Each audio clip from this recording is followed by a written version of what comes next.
and welcome to the New York session of the ARK Mainnet Launch Live broadcast. Now, I'm your host, Michael Stevens, and I'm delighted to be here with you today. Now, we're joined by two distinguished guests to explore the future of ARK. First, we have Mr. Jonathan Reeves, Senior Partner and Head of Strategy in Morgan Crest Foundation, and he will share why the foundation chose to support ARK. Joining us as well is Mr. Daniel Harrington, a veteran Wall Street investor who has been involved in numerous international projects, and he will offer his professional perspective on ARK and its long-term potential. First, let's welcome Mr. Jonathan Reeves, Senior Partner and Head of Strategy at the Morgan Crest Foundation. Now, Jonathan, it's a real pleasure to have you with us today. The Morgan Crest Foundation is well known for its long-term strategic investments, and so could you possibly start by sharing your core investment philosophy? Of course. Thank you, Michael, for the invitation. At the Morgan Crest Foundation, our philosophy has always revolved around three pillars. First, the convergence of artificial intelligence and Web3, where technology is not just a tool, but the foundation for new governance models. Second, the advancement of decentralized governance, where systems are driven by algorithms and consensus rather than centralized power. Third, the building of civilization-level infrastructure, systems capable of engaging millions of participants, continuously evolving and scaling. We believe that only when these three elements come together can we truly begin experimenting with what we call a digital civilization. That's very clear. So essentially the foundation is always seeking projects that can underpin a digital civilization naturally. So that leads us to the question, why, amongst so many projects, did you actually choose to actually support ARK? ARK embodies that vision perfectly. It is not merely a financial protocol. It is a long-term institutional experiment. Its core architecture consists of the kernel and 5 interlinked modules: issuance, stabilization, buybacks, mint limit control, and runway monitoring. Together, they function like the 5 economic ministries of a nation, allowing the economy to be self-sustaining. Most importantly, ARK's economy isn't based on short-term hype or speculation. It is grounded in adaptive rules written into code, meaning the system can sustain itself over time without relying on slogans or market sentiment. I see. So ARK isn't about hype. It's about encoding stability into the rules themselves. So from a structural standpoint, then, how does ARK differ from traditional DeFi? In the last 5 years, many DeFi protocols have relied on single mechanisms or purely on community belief. Their life cycles rose and fell entirely with market sentiment. ARK has taken a different path. It integrates 5 modules into a unified economic engine. It incorporates AI-driven governance, enabling faster and more scientific decision-making. It secures the system with permanently locked LP tokens, transparent multi-signature treasury management, and fully open-source contracts, eliminating the risks of human manipulation. These design choices make ARK one of the few protocols that can answer the 2 essential questions. Is it safe, and can it last? Fascinating. So most projects can be escaped being short-lived or opaque, but ARK is actually tackling those issues head-on with AI and modular design. So looking ahead, what are your expectations for ARK's future? We see 3 major directions for ARK in the next decade. Firstly, evolving from a protocol into an on-chain nation, not just a financial protocol, but a digital polity with its own governance, economy, and citizens. Secondly, forming a federation of AI plus DAO civilizations, extending across multiple blockchains to create an interconnected digital federation. Thirdly, becoming a critical layer of global digital sovereignty infrastructure, much like the internet today, serving as the foundation for other protocols and applications.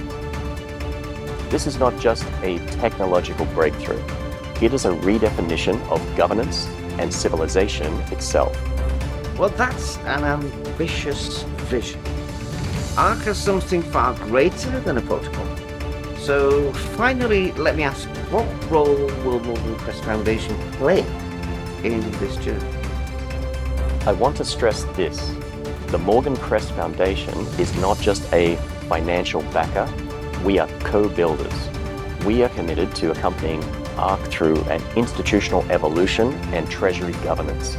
Beyond resources, we will provide long-term strategic guidance to help it remain resilient through challenges. And on this journey, we intend to walk alongside developers, communities, and builders worldwide. Thank you, Jonathan, for that thoughtful perspective. And from what we've heard, ARK is not just another DeFi project. It is a civilizational experiment. It has infrastructure, it has governance, and it also has the AI-driven intelligence. And crucially, it has the long-term backing of institutions like the Morgan Crest Foundation. Ladies and gentlemen, we are honored to welcome a very special guest, Mr. Daniel Harrington, a veteran Wall Street investor. Now, he has been involved in numerous high-profile international projects and brings deep expertise in DeFi, AI, and decentralized governance. Today, he'll be sharing his professional perspective on ARK and what makes it different. Daniel, welcome to our live session. Now, it's a real pleasure to have you here with us. To start, as a long-term investor who has seen countless projects, what is it about ARK that attracts you? Thank you, Michael. Over the course of my career, I've looked at hundreds of DeFi projects. Most of them are either short-term speculation plays or lack institutional framework to endure. ARK stood out to me for three reasons. First, its vision. It defines itself not just as a protocol, but as a civilizational experiment. That ambition is far beyond the average project. Design. Its 5 economic modules are embedded in code, ensuring structural self-consistency rather than relying on human discretion. And then third, AI integration. ARK introduces AI consensus layer. This means governance is no longer dependent on slow, human-driven processes. Instead, AI can simulate scenarios, forecast risk, and provide real-time guidance, allowing the protocol to anticipate challenges rather than simply react. For me, ARK isn't just an investment, it's a live experiment testing whether AI plus DeFi can truly form the backbone of a digital society. Very interesting. So in your view, ARK is more than a financial tool. It's an exploration at a level of civilization. So how does that compare with traditional DeFi protocols? Most traditional DeFi protocols rely on a single mechanism or are entirely dependent on community sentiment. They rise during bull markets, but they collapse just as quickly in downturns. ARK is different. It integrates 5 modules: EM, RBS, YRF, MCL, and RCM into a single, coherent economic engine. What really sets it apart is the AI governance. AI tracks market premiums and participant behavior. It simulates the impact of policy changes and issues risk alerts before crisis emerges. It transforms ARK from being into reactive to being proactive, adaptive. This AI modular economic architecture is something traditional DeFi protocols simply don't have. Exactly. Now, most protocols are reactive and short-lived. So that brings us to another critical point, which is security and resilience. So how does ARK address those? ARK has taken what I'd consider the strongest safeguard in the industry.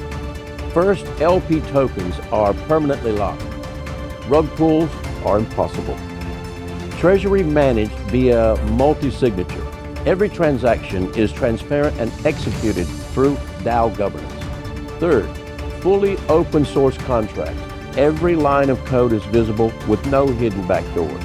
As for resilience, ARK has two unique strengths. First, structural design. The emission module and rebase system operate like the breathing system of the protocol, balancing issuance and incentives, and then AI oversight. The AI consensus layer continuously monitors market and community data, offering predictive policy guidance so the system can adjust proactively. In short, ARK answers what I call the 5 existential questions of DeFi: sustainability, stability, transparency, adaptability, and community ownership. And importantly, it answers all AI-driven. That's a comprehensive framework. So let's look ahead now from your perspective as an investor. How do you evaluate ARK's long-term potential? What excites me most is that ARK is not just a financial protocol. It is a blueprint for a digital civilization. It has a treasury, governance, insurance mechanisms, deflationary controls, and even a civic economy. Combined with AI models, these systems allow ARK to evolve beyond the influence of any single team and become truly self-adaptive infrastructure. I see ARK representing the next stage in Web3's evolution, from protocols, economics, civilizations, with AI acting as the neutral executor and forecaster, ensuring the system doesn't stagnate but continuously evolves. That's why I believe ARK's long-term potential is extraordinary. It has a chance to become the foundational layer of future digital societies, just as the internet is indispensable in our world today. Thank you, Daniel, for those powerful insights. Now, from your perspective, we can see clearly that ARK is not just another DeFi project. It is indeed a bold civilizational experiment, using AI and modular economic designs to answer the 5 existential questions of DeFi while pushing the boundaries of what a decentralized system can achieve. So ARK's launching is more than a technical milestone. It marks the beginning of a new era. All right, everyone, now let's hand it back to the main live broadcast. Thank you all.